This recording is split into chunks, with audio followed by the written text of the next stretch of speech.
अच्छा दोस्तों, उस्ताद साहब से अभी हम उज़लाती नवज़ के हवाले से बात करेंगे। तो उज़लाती में जो बुनियादी बातें हैं वो पहले मैं बयान कर देता हूँ, बाद में उस्ताद साहब उस पर रोशनी डालेंगे कि उज़लाती मिजाज बुनियादी तौर पे खुशक मिजाज होता है। और खुशक मिजाज में दो होते हैं, एक खुशक सर्द होता है और एक खुशक गर्म होता है। दो इस्तिलाहात इसमें इस्तेमाल होती हैं।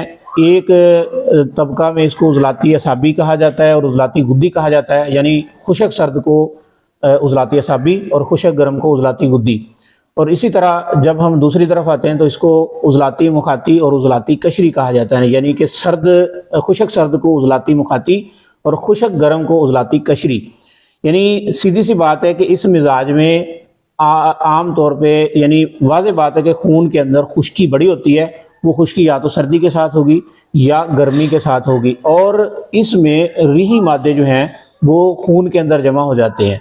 तो ये दिल की अपनी खालस तहरीक है। तो इस पे हम अब इसकी नबज़ के हवाले से उस्ताद साहब से उनके फरामीन को सुनेंगे। जी उस्ताद जी, उज़लाती नबज़ उस्ताद जी किद्दां दी हुंदी आ, पहचान की आ? उज़लाती नबज़ जिहड़ी हुंदी है ये ठोस हुंदी ते सख्त हुंदी है। सख्त हुंदी है। इहनूं संदानी भी कहा जांदा, इहनूं सलब भी कहा जांदा जी, इहदे विच सख्ती पाई जांदी आ। ठीक है। नरमी इहदे बिल्कुल नहीं हुंदी, उभर उभर के ठोकर मारदी है और बिल्कुल ही ऊपर ऊपर हुंदी है जी। जी। इहदे भी चौं ਉਂਗਲਾਂ ते नबज़ चलनी चाहिदी है। अगर किसी भी मुकाम ते नहीं चल उधर जा रही जी या किसी मुकाम ते ज्यादा मतलब है कि वो ठोकर आ, जी अगर ज्यादा ठोकर आ तो उस मुकाम ते भी मर जा। अगर किसी मुकाम ते जा नहीं रही, नबज़ चल नहीं रही, चौथी उंगली ते या तीसरी ते या दूसरी उत्थे भी मर जा।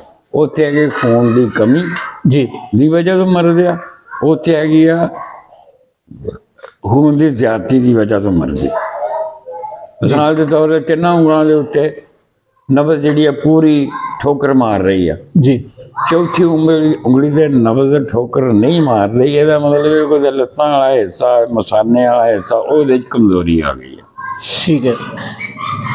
अगर उत्थे ਉਹਦੇ ਨਾਲ भी ज्यादा उभर के ठोकर मार रही है तो मतलब इनू कब्ज़ या बुखाना नहीं आया।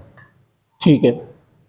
हाँ जी, यानी उस्ताद जी इत्थे दो गल्लां ਅਸੀਂ ਕੀਤੀਆਂ कि अगर किसी मुकाम के उत्ते उज़लाती ही शदीद आ, हाँ जी, तो फिर उत्थे कब्ज़ वाली सूरत हाल पैदा हो गई होएगी। हाँ जी, स्केड़ वाली ज्यादा स्केड़ वाली सूरत हाल मज़ीद उत्थे उभर रही है तो उत्थे कब्ज़ आ। हाँ जी। और अगर किसी मुकाम ते खाली आ खाली आ ते उत्थे दौराने खून नहीं पहुंच रहा, उत्थे दौरान खून नहीं पहुंच रहा। यानी कि वो जिस तरह के जिस्म का निचला हिस्सा हो सकता, लत्तां हो सकदियां या कोई भी हिस्सा हो सकता, वो यानी कि दोस्तों जेडे मुकाम बयान किए उंगलियां के हिसाब नाल उहदे हिसाब नाल इहनूं वेख्या जाएगा। हाँ जी। अच्छा उस्ताद जी, उज़लाती नबज़ दे विच भुलेखा किदां पै सकदा? हाँ, वो भुलेखा इस तरह पै सकदा, कोई बंदा मतलब देख के आया तुहाडे कोल और राह दे चौंदे उन्हें बोतल पी लिया,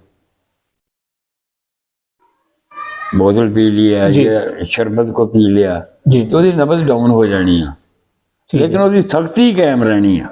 अच्छा, सख्ती कायम रहेगी। सख्ती कायम रहनी है, नबज़ डाउन हो सकती है ज़्यादा पानी पीने की वजह से, लेकिन उसकी सख्ती कायम होगी। वो सख्ती नूं तुसीं वेखना, सख्ती ते नरमी जी, वो मकाम फिर थल्ले चले जांदा। अच्छा उस्ताद जी, सख्ती नूं असीं जरा ज़्यादा आसानी नाल किदां समझ सकांगे?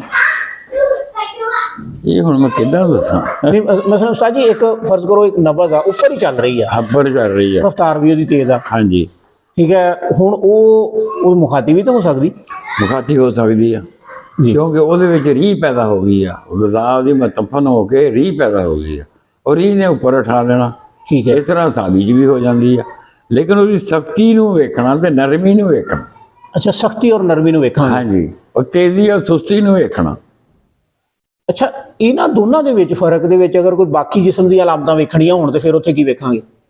नहीं, बाकी अलामतां ते तुसीं ओह नबज़ दे हिसाब नाल वेखना। नहीं मतलब मुखाती उज़लाती दे विच रीह वध गई, हाँ, रीह वध गई, नबज़ ऊपर आ गई वक्ती तौर पे। हाँ, वक्ती तौर और अगर उज़लाती मुखाती या उज़लाती कशरी आ, हाँ जी, ठीक है, उत्थे तो खालस उज़लात आ। हाँ जी, खालिस उज़लात है। हुण मतलब अर्ज़ करन दा मकसद यह है कि इन्हां दे विच कोई वाज़े कोई आसान जिहा फर्क भी है वा? ਆਸਾਨ ਜਿਹਾ ਫਰਕ ਤੇ ਇਹੋ ਹੀ ਹੈ ਵੀ ਉਹਦੀ ਸਖਤੀ ਨਰਮੀ ਨੂੰ ਵੇਖਣਾ, ਠੀਕ ਹੈ ਇਹ ਕਿੰਨੀ ਸਖਤੀ ਇਹਦੇ ਵਿੱਚ ਆਇਆ। ਸੰਦਾਨੀ ਹੈ ਨਬਜ਼, ਬੇਸ਼ੱਕ ਤੇ ਵਕਤੀ ਤੌਰ ਤੇ ਉਹ ਸਾਬੀ ਹੋ ਗਿਆ। ਜੀ ਇਸੇ ਤਰੀਕੇ ਨਾਲ ਹਿਸਾਬ ਦੇ ਅੰਦਰ ਅਗਰ ਸਾਬੀ ਤਹਿਰੀਕ ਦੀ ਵਜ੍ਹਾ ਨਾਲ ਗਜ਼ਾ ਮਤਫਨ ਹੁੰਦੀ ਹੈ ਤੇ ਗੈਸ ਬਣ ਜਾਂਦੀ ਤਾਂ ਉਹ ਵੀ ਉਜ਼ਲਾਤੀ 'ਚ ਆ ਜਾਂਦੀ ਹੈ। ਲੇਕਿਨ ਉਹ ਉਜ਼ਲਾਤੀ ਨਹੀਂ ਹੋਏਗੀ, ਉਹਦੇ ਨਰਮੀ ਹੋਵੇਗੀ, ਸਖਤੀ ਨਹੀਂ ਹੋਵੇਗੀ, ਨਰਮੀ ਹੋਵੇਗੀ। ਠੀਕ ਹੈ। ਜਿਹੜੀ ਮੁਖਾਤੀ ਆ ਉਹਦੀ ਮੋਟਾਈ ਨਹੀਂ ਘਟੇਗੀ। ਅੱਛਾ, ਉਹਦੀ ਮਿਠਾਈ ਨਹੀਂ ਕੱਟੇਗੀ। ਉਹਦੀ ਮੋਟਾਈ ਨਹੀਂ ਘਟੇਗੀ। ਹਾਂਜੀ ਸਰ ਜੀ, ਇਹਦੇ ਚੱਲਣ ਦੇ ਅੰਦਾਜ਼ ਵੀ ਕੋਈ ਫਰਕ ਆਏਗਾ? ਚੱਲਣ ਦੇ ਅੰਦਾਜ਼ 'ਚ ਵੀ ਕੋਈ ਫਰਕ ਆਏਗਾ? ਨਹੀਂ, ਕੋਈ ਨਹੀਂ ਫਰਕ ਆਵੇਗਾ। ਉਹਦੀ ਰਹਿਣੀ ਉਹਨੇ ਸੁਸਤੀ ਹੈ, ਮੁਖਾਤੀ ਨੇ ਸੁਸਤੀ ਰਹਿਣਾ, ਤੇਜ਼ੀ ਨਹੀਂ ਆਉਣੀ ਉਹਦੇ ਵਿੱਚ। ਤੇਜ਼ੀ ਐਸੀ ਸ਼ਕਲ ਦੇ ਉੱਤੇ ਆਈ ਕਿ ਉਹਨੇ ਕੋਈ ਬਹੁਤ ਸਖਤ ਗਰਮ ਚੀਜ਼ ਖਾ ਲਈ ਆ, ਵਕਤੀ ਤੌਰ ਤੇ ਉਹਦੇ ਵਿੱਚ ਤੇਜ਼ੀ ਆਈ ਆ, ਲੇਕਿਨ ਮੋਟਾਈ ਉਹਦੀ ਬਦਸਤੂਰ ਕਾਇਮ ਰਹੇਗੀ। ਮੋਟਾਈ ਉਹਦੀ ਬਰਕਰਾਰ ਹੈ, ਮੋਟਾਈ ਨਹੀਂ ਉਹਦੀ ਘਟੇਗੀ। ਤੇ ਸਰ ਜੀ, ਜਿਹੜੀ ਫਿਰ ਉਜ਼ਲਾਤੀ ਮੁਖਾਤੀ ਜਾਂ ਉਜ਼ਲਾਤੀ ਅਸਾਬੀ ਨਬਜ਼ ਹੋਏਗੀ, ਹਾਂਜੀ, ਉਹ ਜਿਸਮੀ ਲਿਹਾਜ਼ ਨਾਲ ਕਿੱਦਾਂ ਦੀ ਹੋਏਗੀ? ਉਜ਼ਲਾਤੀ ਅਸਾਬੀ ਜਾਂ ਉਜ਼ਲਾਤੀ ਮੁਖਾਤੀ? ਉਜ਼ਲਾਤੀ ਅਸਾਬੀ ਜਾਂ ਉਜ਼ਲਾਤੀ ਮੁਖਾਤੀ, ਇਹਨਾਂ ਦੋਵਾਂ ਦੇ ਵਿੱਚ ਫਰਕ ਆਉਣਾ ਜੀ। ਜਿਹੜੀ ਉਜ਼ਲਾਤੀ ਸਾਬੀ ਨਹੀਂ, ਮੁਖਾਤੀ ਸਾਬੀ ਨਹੀਂ ਸਰ ਜੀ, ਅਸੀਂ ਹੁਣ ਖਾਲਸ ਉਜ਼ਲਾਤੀ ਨਬਜ਼ ਦੀ ਗੱਲ ਕਰ ਰਹੇ ਹਾਂ। ਹਾਂ, ਯਾਨੀ ਕਿ ਉਜ਼ਲਾਤੀ ਸਾਬੀ ਤੇ ਉਹ ਕਹਿੰਦੇ ਆ ਨਾ, ਤੇ ਆਪਾਂ ਉਜ਼ਲਾਤੀ ਮੁਖਾਤੀ ਕਹਿੰਦੇ ਆ ਨਾ ਉਹਨੂੰ। ਅਸੀਂ ਉਜ਼ਲਾਤੀ ਮੁਖਾਤੀ। ਇਹ ਕਿੱਦਾਂ ਦੀ ਨਬਜ਼ ਹੋਏਗੀ? ਇਹ ਜਿਹੜੀ ਨਬਜ਼ ਹੋਵੇਗੀ ਇਹਦੇ ਵਿੱਚ ਰੀਸ ਜ਼ਿਆਦਾ ਹੋਵੇਗੀ, ਜਮਾ ਹੋ ਰਹੀ ਹੈ ਜੀ। ਜਿਹੜੀ ਉਜ਼ਲਾਤੀ ਕਸ਼ਰੀ ਉਹਦੇ ਵਿੱਚ ਥੋੜੀ ਜਿਹੀ ਬਰੀਕੀ ਆ ਜਾਏਗੀ, ਥੋੜੀ ਜਿਹੀ ਤੇਜ਼ੀ ਆ ਜਾਂਦੀ ਹੈ। ਠੀਕ ਹੈ। ਉਜ਼ਲਾਤੀ ਮੁਖਾਤੀ ਉਜ਼ਲਾਤੀ ਦਾ ਤਾਲੁਕ ਮੁਖਾਤ ਨਾਲ ਸਰਦੀ ਨਾਲ, ਜੀ। ਉਹਦੇ ਵਿੱਚ ਥੋੜੀ ਜਿਹੀ ਸੁਸਤੀ ਹੋਵੇਗੀ, ਲੇਕਿਨ ਉਹਦੇ ਵਿੱਚ ਰਿਆ ਜਮਾ ਹੋ ਰਹੀ ਆ। ਠੀਕ ਹੈ, ਉਹਦੀ ਮੋਟਾਈ ਜ਼ਿਆਦਾ ਹੋ ਜਾਏਗੀ। ਉਹਦੀ ਮੋਟਾਈ ਜ਼ਿਆਦਾ ਹੋਵੇਗੀ। ਉਜ਼ਲਾਤੀ ਕਸ਼ਰੀ ਦੀ ਮੋਟਾਈ ਘਟ ਜਾਵੇਗੀ, ਲੇਕਿਨ ਥੋੜੀ ਜਿਹੀ ਤੇਜ਼ੀ ਆ ਜਾਏਗੀ, ਯਾਨੀ ਰਫ਼ਤਾਰ ਉਹਦੀ ਤੇਜ਼ ਹੋ ਜਾਏਗੀ। ਹਾਂਜੀ, ਠੀਕ ਹੋ ਗਿਆ।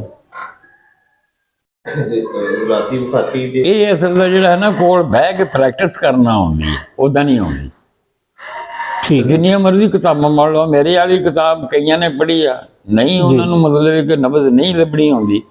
ਜਿਸ ਵੇਲੇ ਮੇਰੇ ਕੋਲ ਬਹਿ ਕੇ ਤਾਂ ਸਿੱਖਦੇ ਆ ਨਾ, ਫਿਰ ਉਹਨਾਂ ਨੂੰ ਫੌਰਨ ਪਤਾ ਲੱਗ ਜਾਂਦਾ ਵੀ ਇਹ ਹੈ। ਸਰ ਜੀ, ਹੁਣ ਉਹ ਇਸ ਤਰ੍ਹਾਂ ਨਾ ਕਿ ਮਸਲਨ ਅਫਗਾਨਿਸਤਾਨ ਵਾਲੇ ਜਾਂ ਉਹ ਕੇਰਲਾ ਵਾਲੇ ਉਹ ਤਾਂ ਨਹੀਂ ਆ ਸਕਦੇ, ਉਹਨਾਂ ਨੂੰ ਕੀ ਕਰਨਾ ਚਾਹੀਦਾ? ਮੇਰਾ ਤਾਂ ਕੋਈ ਗੁਨਾਹ ਨਹੀਂ ਹੈਗਾ ਵੀ ਮੈਂ ਪੰਜਾਬ 'ਚ ਕਿਉਂ ਜੰਮਿਆ, ਮੈਂ ਅਫਗਾਨਿਸਤਾਨ 'ਚ ਜੰਮ ਪੈਂਦਾ।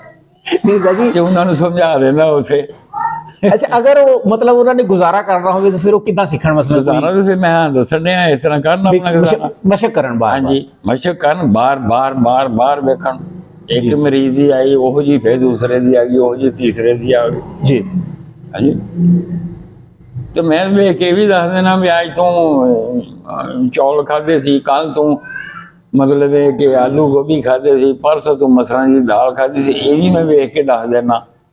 ਸਰ ਜੀ, ਇਹ ਕਿੱਦਾਂ ਦੱਸ ਦਿੰਦੇ ਹੋ? ਹੁਣ ਮਸਰਾਂ ਦੀ ਦਾਲ ਵੇਖੋ, ਗਰਮ ਹੈ ਜੀ। ਉਸ ਮਕਾਮ ਦੇ ਉਸ ਦਿਨ ਦੇ ਉੱਤੇ ਨਬਜ਼ ਦੇ ਵਿੱਚ ਤੇਜ਼ੀ ਹੋਵੇਗੀ। ਮਸਲਨ 3 ਦਿਨ ਹੋ ਗਏ ਉਹਨੂੰ ਮਸਰਾਂ ਦੀ ਦਾਲ ਖਾਧੀ ਨਹੀਂ, ਤੀਸਰੀ ਉਂਗਲੀ ਜਿਹੜੀ ਸੱਜੇ ਖੱਬੇ ਹੱਥ ਦੀ ਆ, ਉਹਦੀ ਜੋ ਤੇਜ਼ੀ ਦੱਸੇਗੀ, ਬਰੀਕੀ ਵੀ ਦੱਸੇਗੀ। ਅਗਰ ਤੁਸੀਂ 8ਵੇਂ ਦਿਨ ਜਾ ਕੇ ਸਰ ਜੀ, ਇੱਥੇ ਦੁਬਾਰਾ ਗੱਲ ਕਰਦੇ ਹਾਂ, ਫਿਲਹਾਲ ਇਹਨੂੰ